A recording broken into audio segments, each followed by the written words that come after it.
In front of me is OPPO K13x, and today I would like to show you how you can connect it using Bluetooth.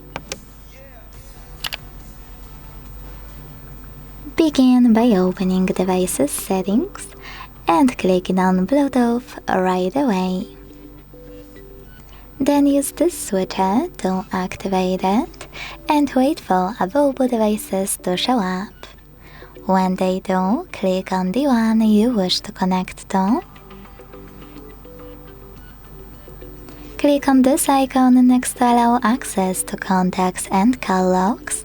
To disable or enable this option, and when you're ready, select Pair at the bottom right corner.